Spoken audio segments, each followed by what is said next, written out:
So we have this great selection of ladies who work in this space. And I'm just going to go ahead and start because these sessions are short. So I'm going to start with Trischia since you just joined us. And the first question for all of you is, what career have you developed in this space, in the blockchain? Well, good afternoon, everyone. What career have I developed in the blockchain? Well, I'm a technologist at heart. One of the areas that I find very compelling is sovereign identification and utilizing that in the youth sports arena. So that is one of the areas of my interest and projects that we are actively working on. Very good, thank you. Alexandra.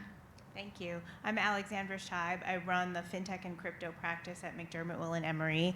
And I got into crypto and blockchain about 6 years ago. My background actually is a derivatives and structured finance lawyer.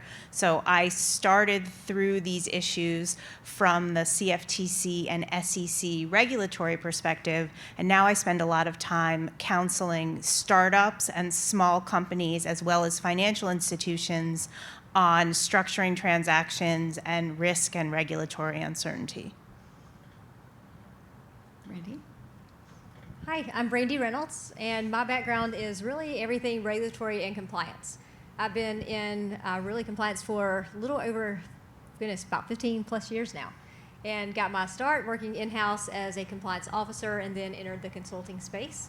And I really found out about blockchain, crypto, and everything FinTech back in 2015, so I think I'm old school now at this point, and really fell in love with the industry and everything that it was about. And so our firm really focuses on everything from state level licensing, helping startup companies as well as those that are well established, really navigating that regulatory framework, helping them from all their compliance needs, and just really helping them to understand the space from that angle. Hi, everyone. My career is really in entrepreneurship and supporting entrepreneurs in their journey through education, ecosystem building, and mentorship. And so my participation in crypto and blockchain and knowledge there helps inform me as I'm helping to mentor founders who are looking to build companies in this space, either in crypto, blockchain, or Web3, and then has allowed me to kind of put feelers out in other aspects of the industry as well. So I've gotten to do everything from some speaking engagements on demystifying crypto and blockchain to helping to deploy Bitcoin mines in rural Kentucky. I know we've got a Kentucky gentleman here at the conference. So. And I'll throw in myself in this mix, saying that as someone in this sector, I specialize in including rural areas in terms of innovation equity. We don't want to leave rural areas out and make sure that the opportunity is available for them. And then we bring in great professionals like these ladies and all of you to make sure that we have a robust, innovative ecosystem. So next question. So in a recent study, it showed that 43% of respondents interested in Bitcoin investments turned out to be women. We see the interest, and as women, we want to open up this space and work together to increase that interest. How are you going about to bring in more women, to welcome them, and to ensure that they feel like it's a level field for them? And I'll start with Audra this time. So, as I mentioned, I've gotten the ability to do some speaking engagements. Almost all of those at this point have been on Crypto 101, demystifying crypto, the history of money, really giving a foundational layer for people who are just sort of the everyday folk who have an interest, but maybe a little bit fearful about coming to a conference at this level, where they feel like it might be a knowledge that's a little bit above where they have that foundational layer. So starting in education, that's one of the things that we do for entrepreneurship as well, to lower barriers of entrepreneurship. We want to make sure that there's education available. We want to do the same thing in crypto. The other thing I would say is supporting easy entry paths. One of the other speakers in a session earlier today mentioned Robinhood and the ability to buy stocks through Robinhood that they hadn't had exposure to previously. And so even though something like Coinbase might not be your favorite platform in the world, if that's the easiest entry point that you can get somebody comfortable with just kind of working with crypto, use that as an entry point. Use it to your advantage and help them along the way. I would imagine that quite a number of us had people that came alongside us in our journey that sort of helped us to set up an account or know how to send that first transaction. And so we want to be doing that for the people around us as well. And when you see someone who's on the fence and kind of iffy, and you see that look in their eye or that hesitation, what is it that you do to bring them over and to get them to get onto Robinhood or whatever it may be? So I think one of those aspects is a passion point that they just see inside you, right? So the people that I work with in business, my friends, my family, they know I'm a crypto nerd. They know that I'm really excited about it, right? So I'm not having to sell them on something because they know that I'm already deeply ingrained in it, that's a passion point of mine. And then I would say stepping back from that, just giving them the option, right? So you're not there necessarily to steer them in one direction or the other. You're giving it to them as an option, right? Do you want pineapple on pizza or do you not? I'm just giving it to you as an option. It might be tasty. You might like it, right? So you're not necessarily saying you must have pineapple on pizza. I'm not saying to my folks that I'm interacting with, you must buy Bitcoin now, even though I think it's wise for them to do so. I'm giving them the option and making it less scary for them. How about a little bit of pineapple, a little bit of Bitcoin? Brandi.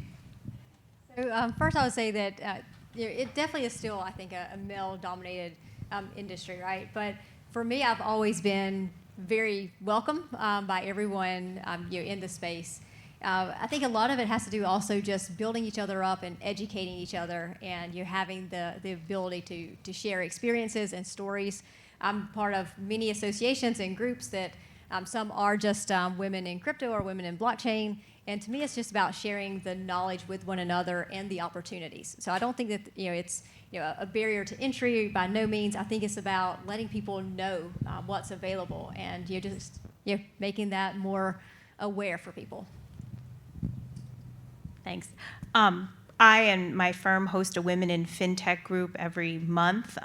Anybody who's interested is welcome to join. It's part networking, part informational. So we have a guest speaker, who is always a woman who runs her own crypto business or FinTech business to talk to the group. It's a really great networking source. I have found that there are many professionals in finance that are women that are in FinTech. I would say that there are fewer women founders. And what I would really like to see is, a bigger push for women who are founding their own FinTech firms. That's where we could really use some more parity. And all of the above. So I think we meet them where they are. And I think a lot of folks realize that is maybe in the grocery store, maybe at a mom's meetup group, maybe at soccer practice. I'm also one of the co-presidents for the Elevate chapter for Charleston. And that has been a wonderful opportunity for me to engage with a lot of women leaders across basically the world in different industries, and I kind of tie in those specific subject areas that intersect with Bitcoin in the blockchain. And I was like, hey, do you know that this is going on in your industry? What do you think about it?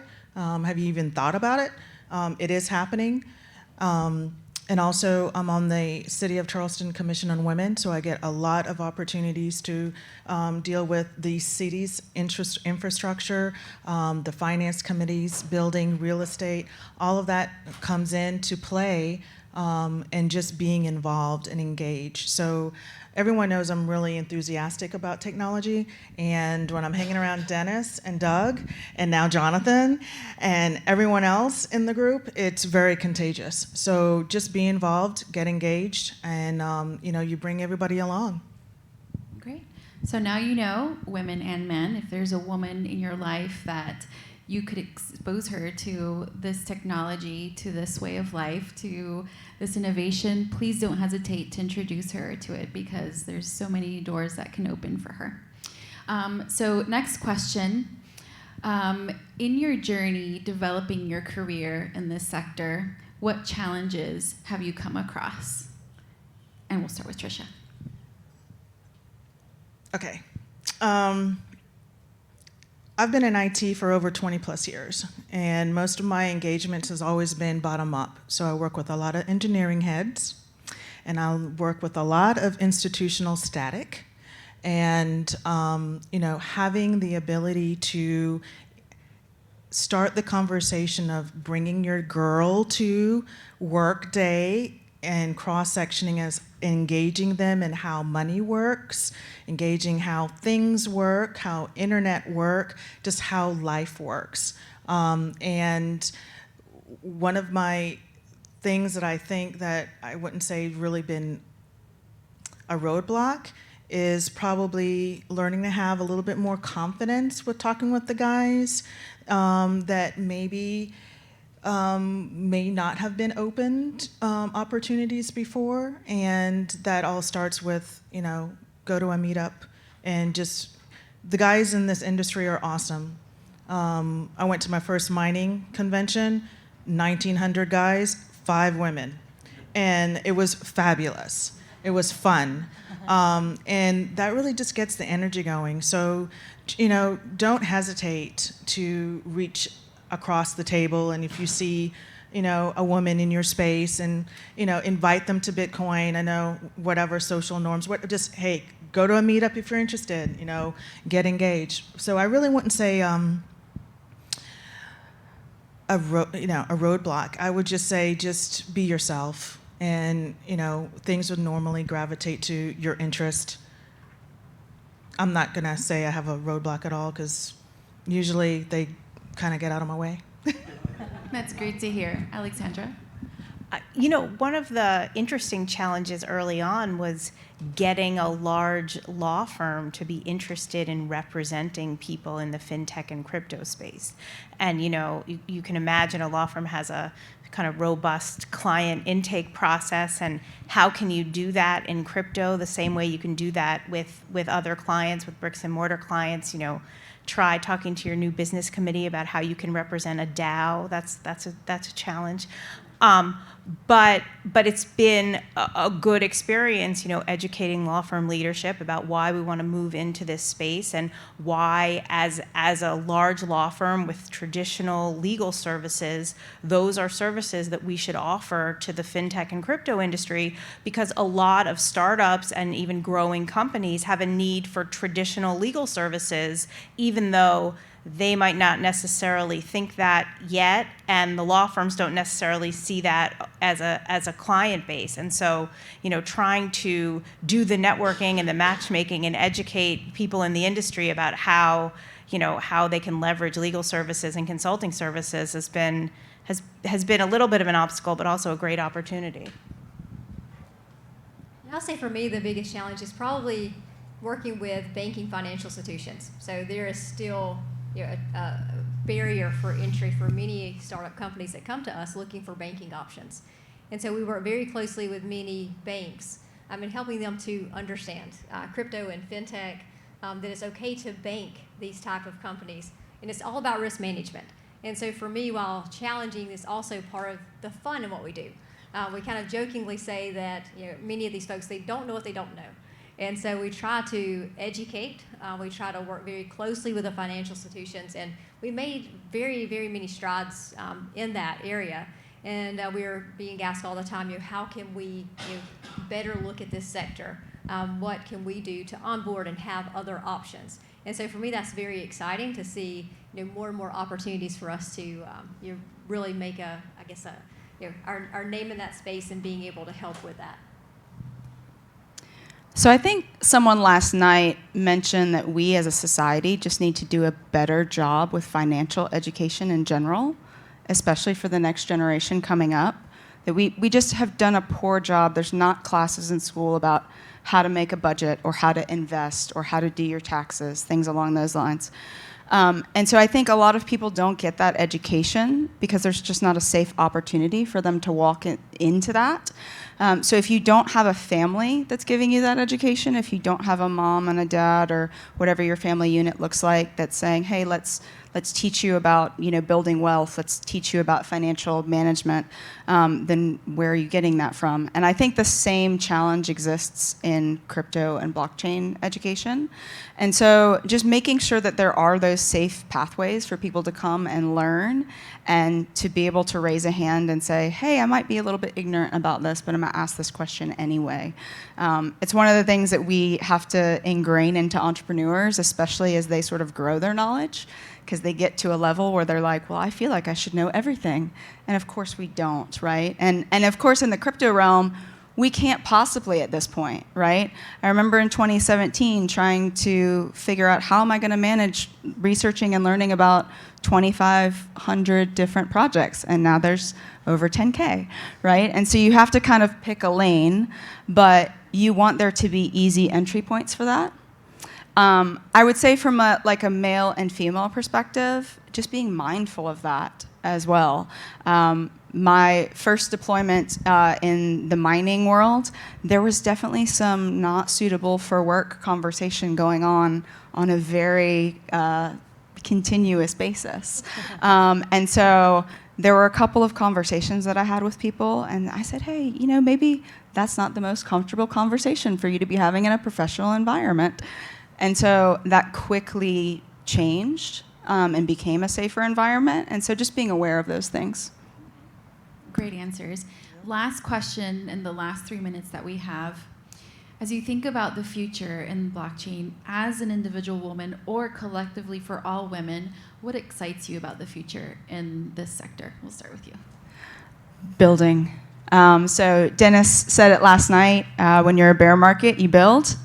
I'm so excited for what we're seeing coming down the pathway, what people are developing on different blockchains, different level 2s, level 1s, Web3, just all of it is seeing so much progress. And so I'm just really excited about people putting their head down and seeing where we're going to be in 2.5, 3 years. Yeah, I would say it has to do with really the upcoming regulations.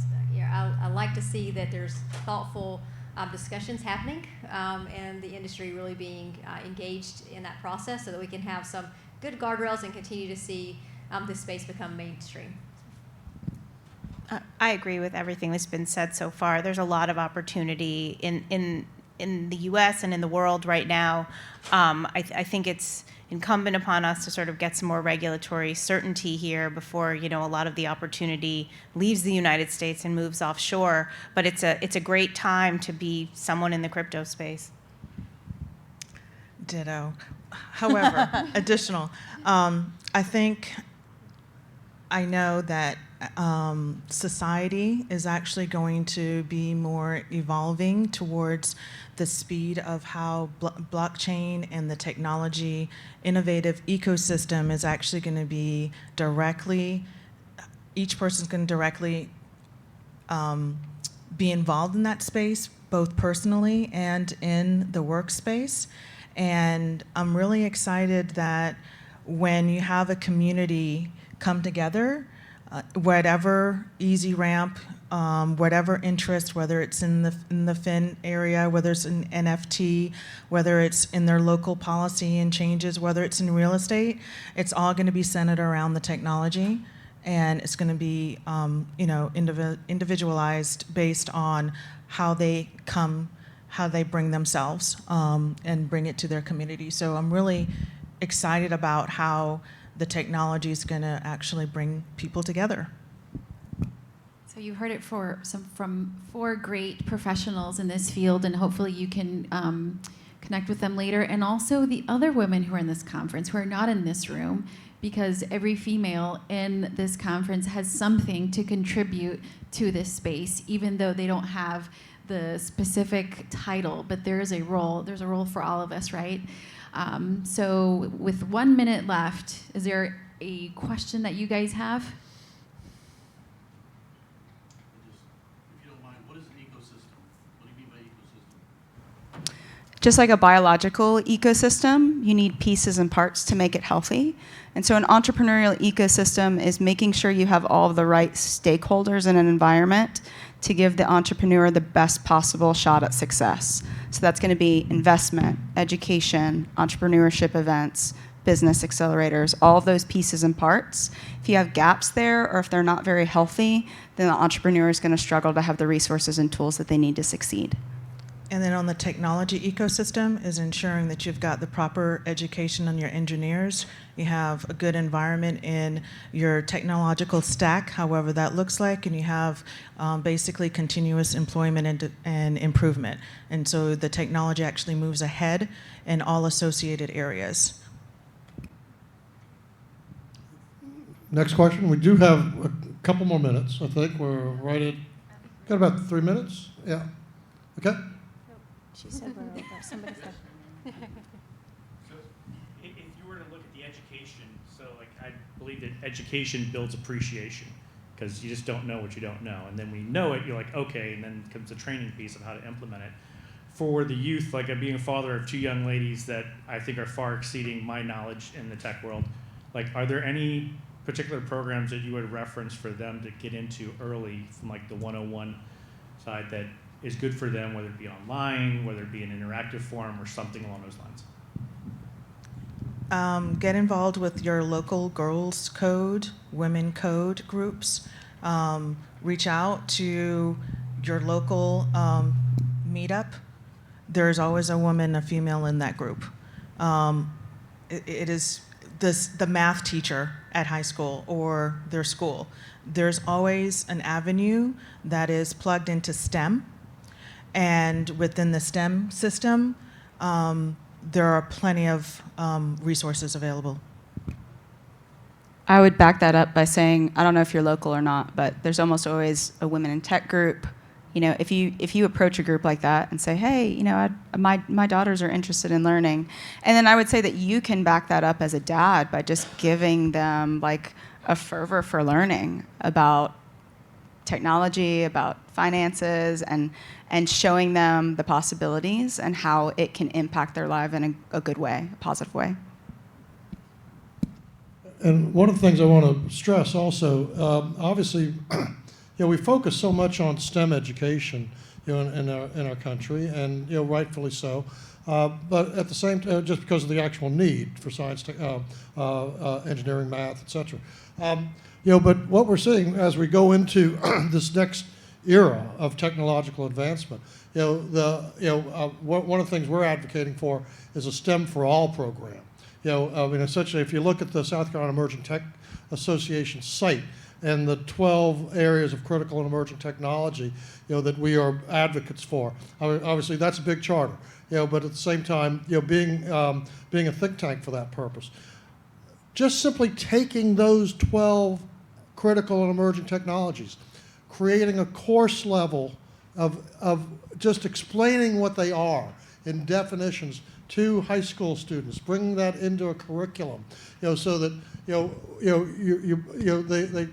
they leave with an awareness that the jobs they think may be available to them, if they don't go on from there, are not going to be available. I mean, the food service, you know, or the bartending job, a lot of those are going to be replaced by robotics very soon. Teaching art in a classroom these days, you know, become a graphic designer. Look, we spent a fair amount of money on graphic design, you know, for this event in its own right. At the same time, everybody see the little pineapple head, you know? I did that with a $29 AI program, just punching in pineapple skull, you know, and then drew it from there. So, you know, understanding how those programs actually work are going to take your top-level graphic artists and teach them that particular acumen, as opposed to, you know, the more technical aspects of graphic design from that standpoint. So, and I would just say there too that, you know, even if you're not on the technical side, there's so much also on the legal and compliance side as well. And so I, you know, tell people all the time, if if you see all these great, marketing campaigns and all this, I'm like, I was involved in that. They're like, you created that? I'm like, no. Do you see the small print at the bottom? Like, that was all me, working with council. So there's so many different pieces that you can be involved with. So just, to add that. Great. How are we doing on time?